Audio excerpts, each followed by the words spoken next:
जीवन में जब भी हमारे समक्ष संकट आता है तो हमारे पास दो मार्ग होते हैं। पहला मार्ग भयभीत हो जाना, दूसरा मार्ग साहस के साथ उसका सामना करना। दोनों का मंतव्य एक ही है, लक्ष्य एक ही है, आत्म सुरक्षा, जीवन रक्षा।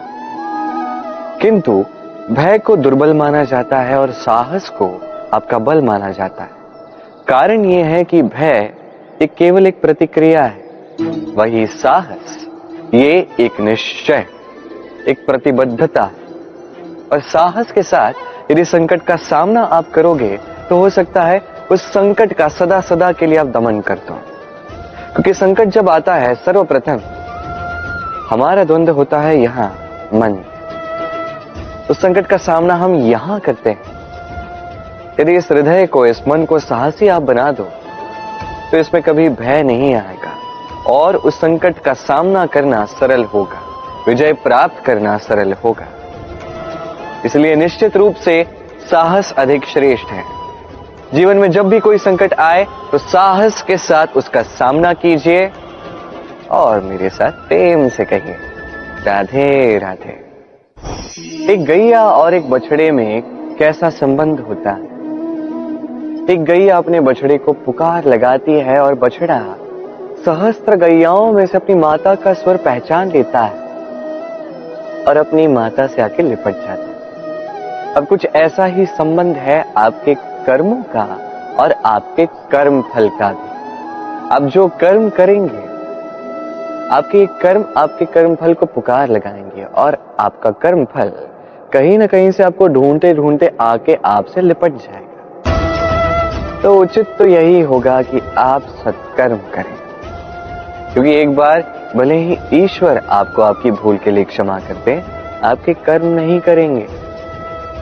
तो यदि आप दुष्कर्म करने वाले हैं तो आप समझ जाइए। अब यदि आप शुभ कर्म करने वाले हैं तो आप समझ जाइए, जो आपका कर्म होगा आपका फल आपके पास अवश्य आएगा। आज नहीं तो कल, कल नहीं तो कुछ और समय में, किंतु आएगा अवश्य। आइए मेरे साथ प्रेम से कहिए राधे राधे। हम सभी कभी ना कभी जीवन में ईश्वर से कुछ ना कुछ मांगते हैं और ईश्वर जब हमारी मनोकामना पूर्ण करते हैं हम बड़े प्रसन्न हो जाते हैं। परंतु जब ईश्वर हमारी मनोकामना पूर्ण नहीं करते तब हम सोचते हैं, संदेह करते हैं, क्या सच में ईश्वर है? आपको एक बात बता दूं, यदि आपने ईश्वर के समक्ष अपनी इच्छा रखी, अपनी मनोकामना रखी और ईश्वर ने वो पूर्ण कर दी, इसका अर्थ यह है कि ईश्वर जानते हैं कि आपको इसकी आवश्यकता है। किंतु यदि आपने कामना की और वो पूर्ण नहीं हुई तो बस इतना स्मरण रखिए, ईश्वर वो सब देख सकते हैं जो आप नहीं देख सकते। दूसरा कारण ये है कि ईश्वर ये बात भली भांति जानते हैं कि जो इच्छा आप रख रहे हैं वो इच्छा आप स्वयं अपने बल पर पूर्ण कर सकते हैं। तो यदि आपकी इच्छा ईश्वर पूर्ण करते हैं तो उन्हें धन्यवाद कहिए, यदि इच्छा पूर्ण नहीं करते हैं तो और भी धन्यवाद कहिए, क्योंकि वो आपके लिए या तो अच्छा कर रहे हैं या तो आपको उतना योग्य समझ रहे हैं कि आप स्वयं अपनी इच्छा, अपने स्वप्न पूर्ण कर सकते हैं। अपना कर्म करते जाइए, जीवन में आगे बढ़ते जाइए और मेरे साथ प्रेम से कहिए राधे राधे। आम और नीम दोनों ही अपने अपने स्थान पे अत्यंत विशेष, अत्यंत श्रेष्ठ। आम हमारी शक्ति बढ़ाता है, वही नीम रोगों से लड़ने की हमारी क्षमता बढ़ाता है। अब आम अत्यंत मीठा होता है और नीम कड़वा होता है। अब क्या इस कारण से नीम को निराश हो जाना चाहिए या स्वयं से घृणा करनी चाहिए कि वो कड़वा है?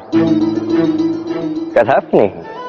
देखिए, नीम कड़वा है, इसमें नीम का कोई दोष नहीं है, दोष जिह्वा का है। इसे मीठा भाता है और कड़वा नहीं भाता। किंतु यदि आप नीम का उपयोग अपने जीवन में नहीं करोगे तो रोगों से लड़ने की आपकी क्षमता बढ़ेगी ही नहीं। तो नीम तो है अत्यंत महत्वपूर्ण।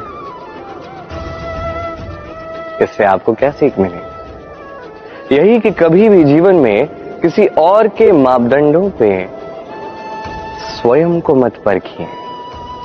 आपकी योग्यता, आपकी विशेषता, आपके गुण अवगुण, ये स्वयं आप समझ जाइए, इतना ही पर्याप्त है। आइए और मेरे साथ प्रेम से कहिएगा, राधे राधे। क्या आपने कभी कुएं से जल निकालते हुए किसी को देखा है? एक पात्र को रस्सी से बांधा जाता है, उसे कुएं में डाला जाता है, खींच के तब जल प्राप्त होता है। सरल सी बात है, परंतु कभी ये सोच के देखिए, कुएं में पात्र डालने के पश्चात यदि पात्र सीधा ही रहे तो वो जल में प्रवेश कर ही नहीं सकता, ना जल उस पात्र में प्रवेश कर सकता है। उस पात्र को झुकना पड़ता है, तब जाके जल उसमें प्रवेश करता है, तब जाके खींच के आपकी प्यास बुझती है। अब इसमें जीवन की एक अमूल्य सीख छिपी है, एक सीख जो संसार के हर एक व्यक्ति के लिए महत्वपूर्ण है, और उस सीख का नाम है विनम्रता। संसार में हर एक व्यक्ति को विनम्र होना चाहिए। आप स्वयं को विनम्र बना दीजिए, आपको बड़ों का आशीर्वाद भी प्राप्त होगा, सफलता का साथ भी प्राप्त होगा। आप विनम्र नहीं, कुछ भी टिकेगा नहीं। तो विनम्र रहिए और मेरे साथ प्रेम से कहिएगा, राधे राधे। कभी आपने सोचा है कि वो क्या है जो आपको आगे बढ़ने से रोकता है?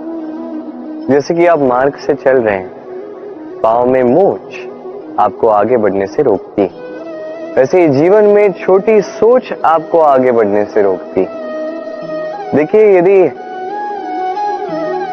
एक चाक है जो टूटी हुई है, वो आपको मिट्टी के पात्र नहीं बनने देते। उसी प्रकार किसी से ईर्ष्या करना आपको महान नहीं बनने देता। मैं ऊंचा हूं और वो नीचा है, ये विचार कभी आपको ऊंचे उठने नहीं देता। मन से सारे विकार, ईर्ष्या, मोह, लोभ, लालच सब निकाल फेंकिए। इस सोच को बड़ा कीजिए, सकारात्मकता लाइए और पूर्ण समर्पण से कर्म करते जाइए। महानता और सफलता दोनों आपके कदम चूमेंगे। तो आइए और मेरे साथ प्रेम से कहिएगा, राधे राधे। जीवन में जब भी हम किसी ऐसे मार्ग पर चलना चाहते हैं जिस पर कांटे हैं, छोटे कंकड़ हैं जो चुभ सकते हैं, तो हम क्या करते हैं? हम पादुकाएं पहनते हैं और तत्पश्चात हम बड़ी सरलता से उस मार्ग से चल के जा सकते हैं। किंतु यदि पादुका और पांव के बीच कोई छोटा सा कंकड़ आके फंस जाए तो हम कोमल से कोमल मार्ग को भी नहीं पार कर सकते। कुछ समझे आप? इसका सार यही है कि हम बाहरी युद्ध जीत सकते हैं, वहां पे सफल हो सकते हैं, किंतु उससे भी कहीं अधिक महत्वपूर्ण और कहीं अधिक कठिन आंतरिक युद्ध होते हैं, आंतरिक कठिनाइयां होती हैं। लोभ, मोह, क्रोध, लालच, भय, यदि ये आपके भीतर है तो आप संसार के किसी भी स्तर तक पहुंच जाइए, कितना भी बड़ा युद्ध जीत जाइए, आपको संतुष्टि नहीं मिलेगी। तो सर्वप्रथम स्वयं को सुधारें, तत्पश्चात इस संसार को जीतें और उससे पहले मेरे साथ प्रेम से कहें, राधे राधे। कभी कभी हम किसी कार्य को आरंभ करने के विषय में सोचते हैं, फिर और सोचते हैं, फिर और सोचते हैं, सोचते ही रह जाते हैं।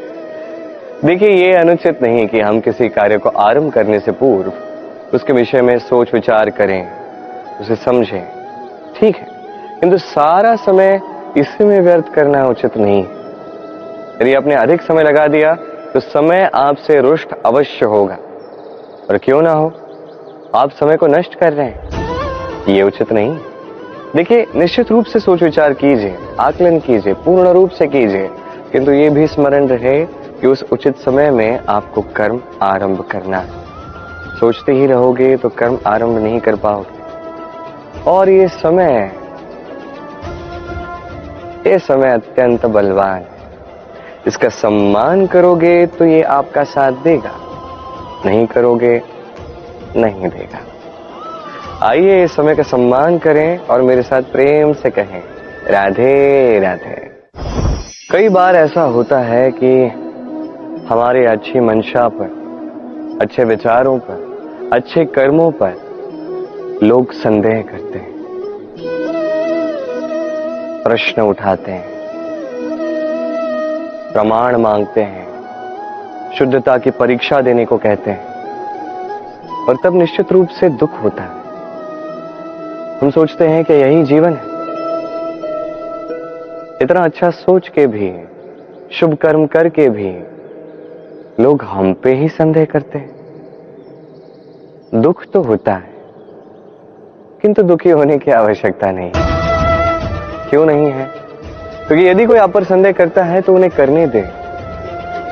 संसार में क्या होता है देखिए, संसार में स्वर्ण की शुद्धता को ही परखा जाता है, कोयले की कटुता को नहीं। आप स्वर्ण हैं तो आपकी शुद्धता को परखा ही जाएगा, वो तो होना ही है। आप स्वयं को दुखी मत कीजिए, आपका केवल एक कर्म है, स्वर्ण की भांति चमकते रहिए। संसार को आपके सोच विचार, आपके कर्म का, आपकी शुद्धता का प्रमाण मिलता ही रहेगा। तो आइए और मेरे साथ प्रेम से कहिएगा, राधे राधे। कई बार ऐसा होता है जहां लोग हमारे सत्य को अस्वीकार करते हैं और लोगों की मिथ्या बातों को स्वीकार कर लेते हैं, वो भी बड़ी सरलता से। तब हमें बड़ा दुख होता है, बड़ा क्रोध आता है लोगों की इस सोच पर यह जानना अधिक महत्वपूर्ण है कि ऐसा होता है तो क्यों? क्या कारण आप है? क्या आप में कोई दोष है? कदापि नहीं। कारण यह है कि इस सत्य का मूल्य कहीं अधिक है। इतना अधिक है कि कई बार बड़े से बड़ा धनी भी इसका मूल्य चुका नहीं सकता। वहीं बात की जाए यदि मिथ्या की, तो इसका मूल्य बहुत छोटा है, बड़ी सरलता से इसलिए मिथ्या सब में बिक जाता है। आपका कर्म सत्य कहूं तो ये नहीं कि आप सोचते रहें कि लोग आपको क्यों नहीं समझ रहे, आपके सत्य को क्यों नहीं समझ रहे। आपका कर्म है अपने सत्य के साथ खड़े रहना, सत्य के साथ चलते रहें, क्योंकि सत्य भी उन्हीं के पास आएगा जो सत्य को खोजना चाहते हैं। अन्यथा अधिकतर लोग मिथ्या में ही प्रसन्न हैं। आप कर्म करते जाइए, अपने सत्य के साथ आगे बढ़ते जाइए। सत्य अधिक समय तक छिपा नहीं रहता, संसार के समक्ष एक न एक दिन अवश्य आएगा, और तब भी ये लोगों पर है कि वो स्वीकार करना चाहते हैं या नहीं। आप कर्म करते जाइए और मेरे साथ प्रेम से कहिए, राधे राधे।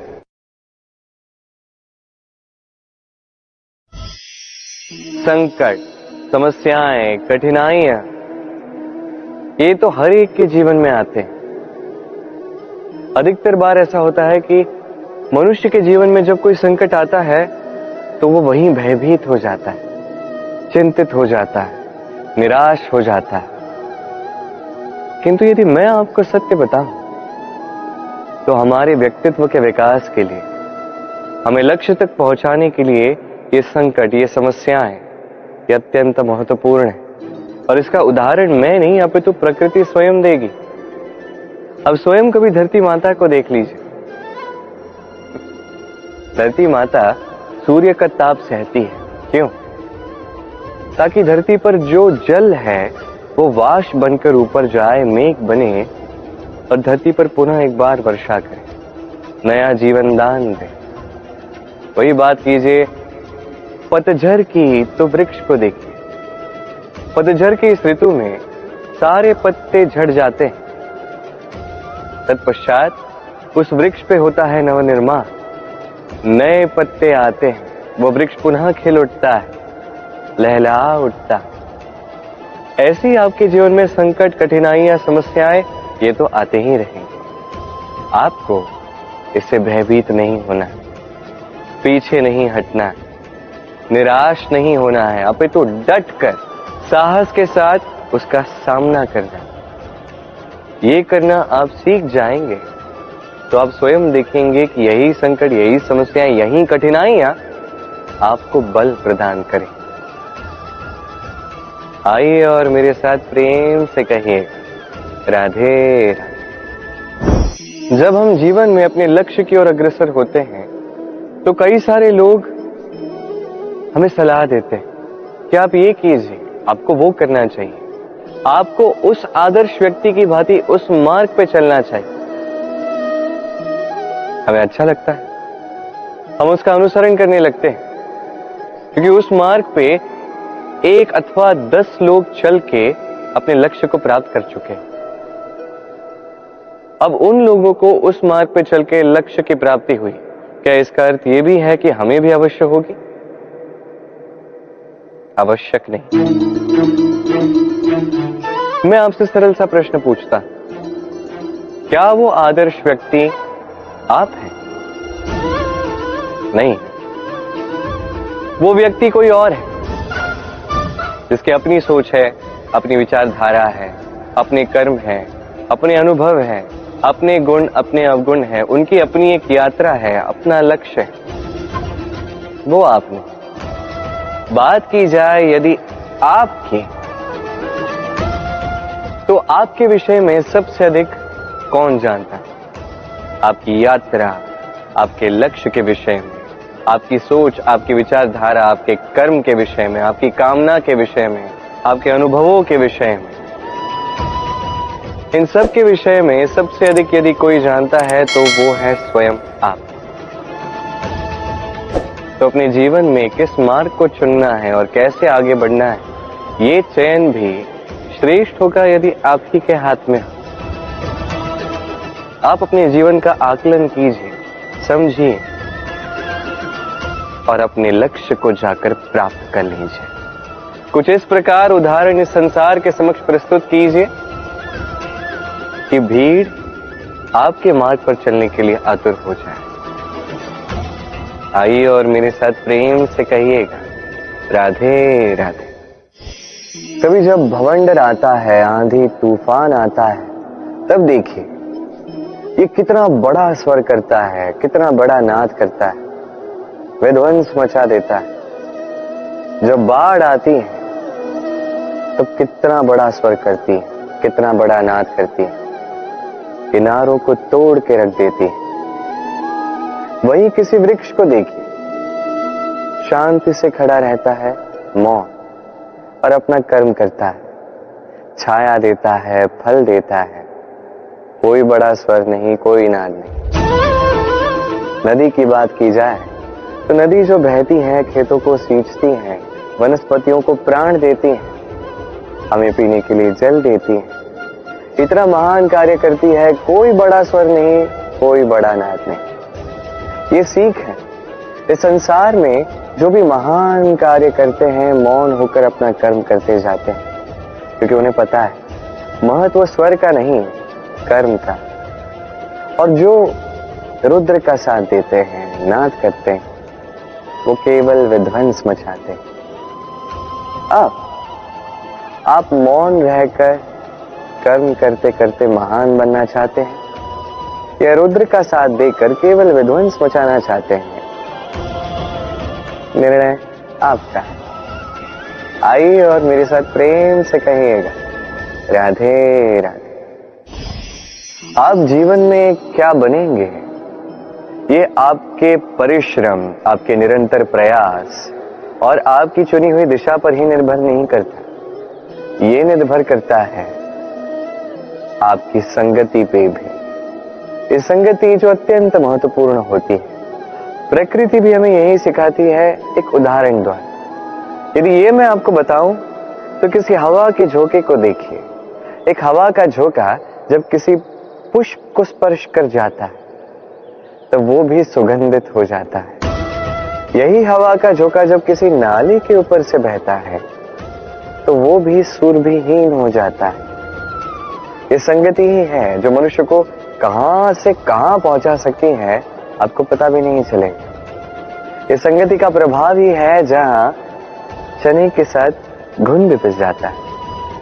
ये संगति का प्रभाव ही है जहां एक साधारण सा पत्थर स्वर्ण के साथ मिल जाता है और वो भी रत्न बन जाता है। तो इस संगति का विशेष ध्यान रखिए।